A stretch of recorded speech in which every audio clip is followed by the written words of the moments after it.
Siç e dini, Partia Demokratike ka marrëdhënie të ngushtë, bashkëpunim të ngushtë me CDU-n dhe Bundestagun.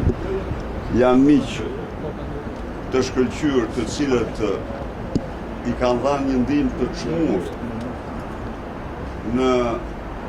në opozitë në qeveri, në kohërat të mira dhe kohërat vështira Partisë Demokratike.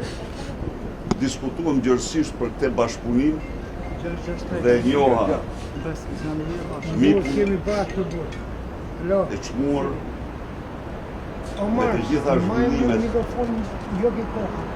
në Shqipëri, me shndrimin e procesit zgjedhor në fazë elektorale nga Edi Rama, në përqendrimin e gjitha pushteteve në dorë të një njeriu, në rolin e jashtëzakonshëm të drogës, ku informova se në Shqipëri, në dallim nga Gjeorgjia dhe Bielorusia, Big Brother, siç është atje, por Big Brother këtu është drogë. Dhe Big Brother janë klanët e drogës, të lidhura me kreun e Meduzës. Mbajmë të dyja se po flasim mikrofon. Kujdes. Ram dakord që të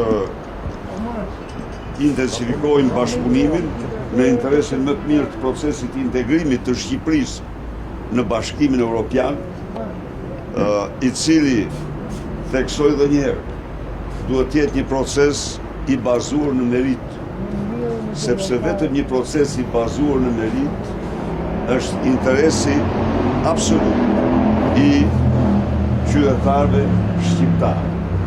Është interesi absolut më i mirë i qytetarëve të Bashkimit Evropian. Një Shqipëri epicentër epicentër operacional e organizatave kriminale të rajonit të Europës dhe të botës, si cilësohet në disa raporte të Departamentit të Shtetit, është një rrezik real për paqen, sigurinë në Shqipëri, në rajon dhe në gjë.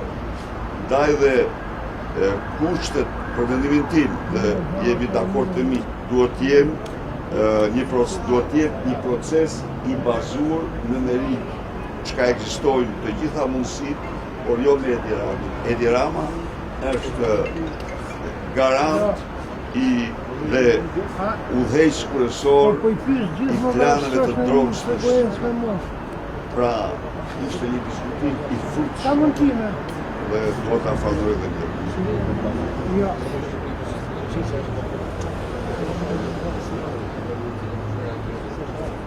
Sa i kishe ti Ordian?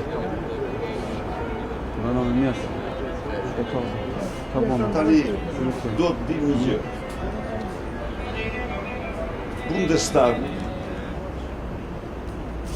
është parlamenti që, siç e dini, ka ndjekur në mënyrën më serioze dhe më të përgjegjshme, por edhe dashamirëse, duhet ta them këtu, procesin e integrimit të vendeve tona të rajonit në Bashkimin Evropian.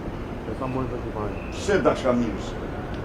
Sepse edhe në kohërat e skepticizmit më të madh, ky institucion nuk ra në një skepticizëm të tillë, por përkundrazi insistoi dhe insiston që ky proces të vazhdoj i bazuar në veritë. Ju kujtohet ju, mendoj se plani i tyre, kërkesat e tyre, prej 13 pikas për Beogradit, kanë qenë një dokument, do ta quaja historik, të cilit nëse Serbia do të ishte përmbajtur, do ishte sot absolutisht antare Bashkimit Evropian. Plani për 15 pikas që hartuan për Shqipërinë bazuar në misionet e tyre fact-finding.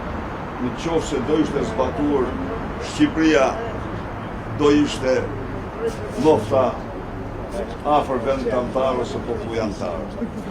Pra, kanë mbajtur, kanë patur interesa shumë serioze, shumë përgjegjshme. Përpjekja jonë është kjo, thjesht që Bundestagu të ruaj këtë interes që ka patur për këtë proces jetik për shqiptarë. Ne jemi një forcë politike që përkrahim, kemi objektiv kryesor tonit integrimin në Bashkimin Evropian.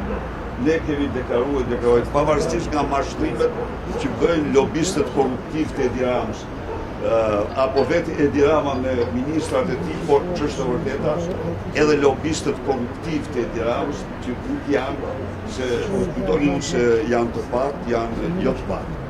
Ata përpiqen ta paraqesin sikur kjo parti nuk ka ndërmend integrimin, por ka projekte veta në mënyrë të turpshme, por fatmirësisht këto mashtrime kanë marrë dhe janë kuptuar se ishin mashtrime të lobuara, të paguara nga Edi Rama.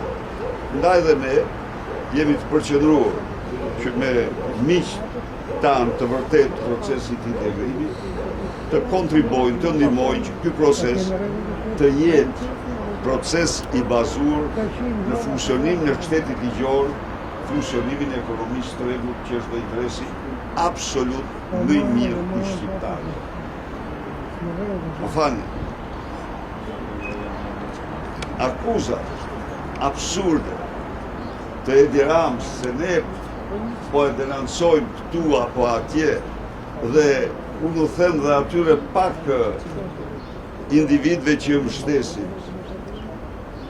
Nacionalizmi mafioz, nacionalizmi i mafjes, është strofulla e mafiozve dhe s'ka asgjë të përbashkët me interesat patriotike atletare të qytetarëve.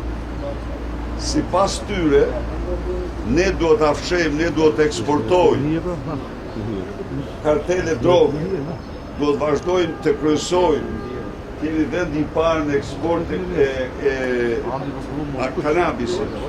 Kemi vend i kryesor në transportit e kokainës nga Amerika Latine në Europë, e tjerë në radhë, dhe këto duhet t'i fshejmë, këto nuk duhet t'i themi. Në kohë kur këto ne i mësojmë nga bota, janë të gjitha agjensitë e huaja, se po t'jetë për agjensitë e shqiptare, ato janë të droguara.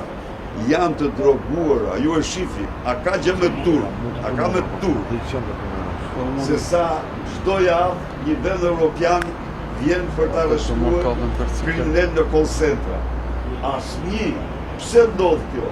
Se të gjitha koncentrat janë në patronazhin e shtetit, me në krye Olsi Ramen, Amant Josifin, që i drejton nga Dubai e tjerë.